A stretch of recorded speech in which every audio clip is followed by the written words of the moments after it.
Hello, Redmond High School staff. This is Nick Wellington doing a screencast of what some of the teachers went through today in my little mini workshop on digital exit tickets in the classroom using both Google Documents and your Haiku class webpage.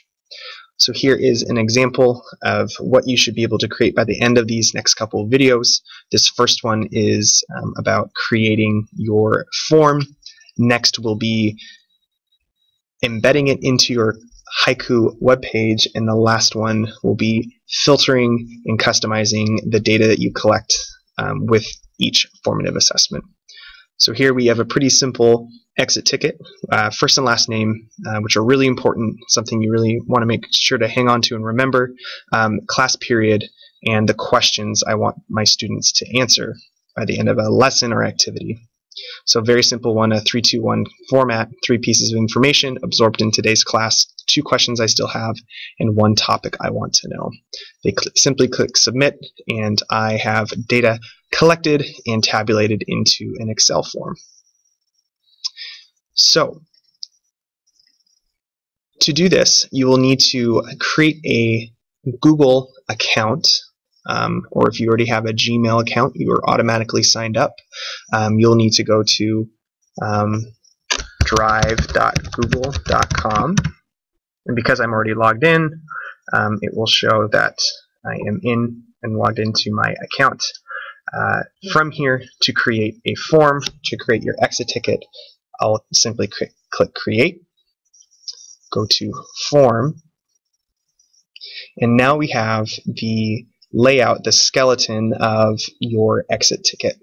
So there's lots of customizable fields here that you will be able to change and customize dependent on what you want to do in class. So make sure to label your form, so you can do exit ticket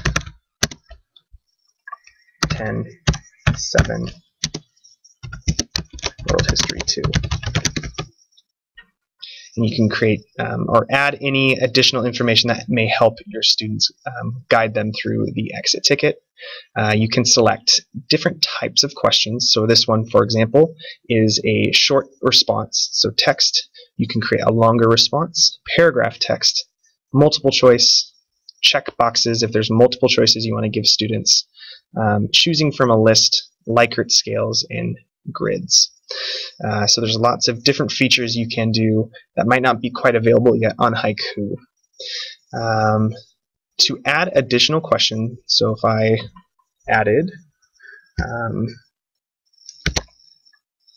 what questions do you still have about humanism and the Renaissance?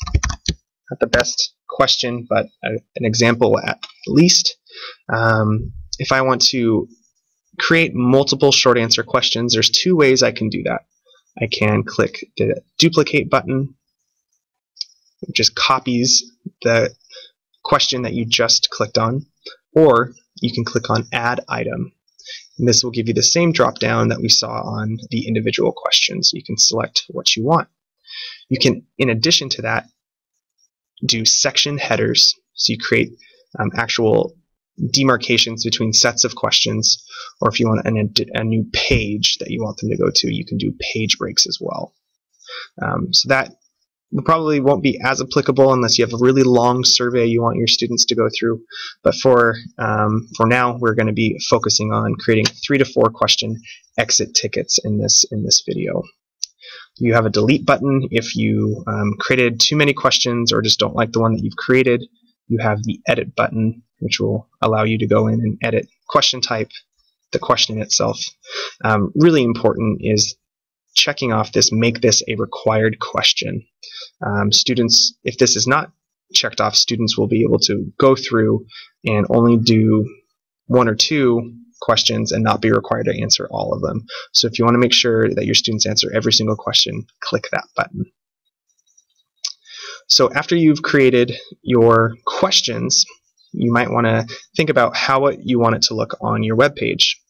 You can change the theme of your question, your exit ticket, by clicking on the theme button. And once it loads, you will see a variety of different layouts that are available to you. So I think there's 97 different layouts that may help with having relevancy in your formative assessment. So if you are in an econ class, you can select these Wall Street or NASDAQ graphing backgrounds, or maybe you're in an English class and you select the kind of book template. This is one I've used in the past and is pretty simple and straightforward. So I'll click Apply, and now that has been applied to my exit ticket. So every time you change something, it automatically saves. So you don't really need to worry about clicking the Save button each time. Once again, what's really important to do in your exit ticket is to make sure you have these 3 questions to both categorize and filter your data. So the data you're collecting from your students. The 3 questions that you need to have are first name, and this should be a text question type, last name, and class period. And then I'm going to make them choose from a list. So I have 4 periods of world history. So I'm going to make sure I put all 4 periods as a selectable option. Having these 3 will help you filter again and customize what you want to look at. So you can look at student, period, and question types with this. So I'm going to make sure all of them are required. You'll see a little asterisk there that will show that it's a required question. So once you have those 3 questions and then your formative assessment questions, you are ready to go.